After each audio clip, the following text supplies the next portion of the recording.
protect the illegals and put the American people in danger. That's the official policy of the Biden administration's Department of Homeland Security. The DHS believes that illegal aliens on the terror watch list, no less, enjoy privacy rights that are greater than your rights to know who they are. I thought we paid their salaries and paid for all this stuff, but don't be silly. Denying a Freedom of Information request from journalist Bill Melugin, who requested to know only the nationalities of people arrested, illegal aliens, that are on the terror watch list. Not their names or their addresses or who they're voting for, but the Department of Homeland Security responded. Listen, this is almost impossible to believe. It's the Biden White House. The privacy interests of the individuals in the records you have requested outweigh any minimal public interest in disclosure of the information. Any private interest you may have in that information does not factor into the aforementioned balancing test. Now, this is quite extraordinary. I've got to say, the aforementioned balancing test, the Department of Homeland Security. So, wait a minute, we're grabbing people at the border. A whole bunch of them, more than ever before, hundreds and hundreds, maybe thousands, are actually on the terror watch list. And Bill Melugin asked for information, again, not for their names and their whatever the equivalent of their Social Security numbers would be in their beep-hole countries that they're fleeing. Just the countries that they're coming from. So, you know, Saudi Arabia, September 11th, Yemen.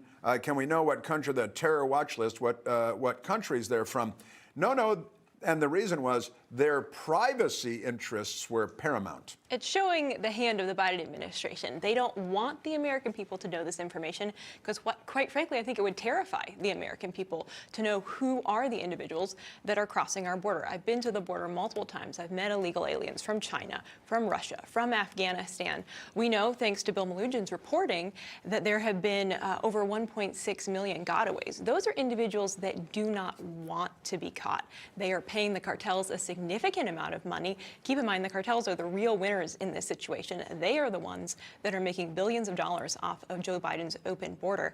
And we know within that 1.6 million that likely didn't want to be caught, there are additional individuals, no doubt, on the terrorist watch list. So what Bill Melugin is just trying to find out is who do we know for sure on the terrorist watch list? What nations are they coming from? Well, the American people, the Biden administration has said the American people aren't allowed to know that information. That is shocking, and it shows what their policy is, which is we're going to continue keeping our border open. At any time, the Biden administration could choose to close the border. They choose every day to keep it open. And I know, Jason, that in this instance, you think, well, this is in the public interest, the news media, and it's a Freedom of Information Act request. They should just make the information available. So I think, like, you know, I'm assuming, you know, part of this is these people haven't been adjudicated yet or what have you.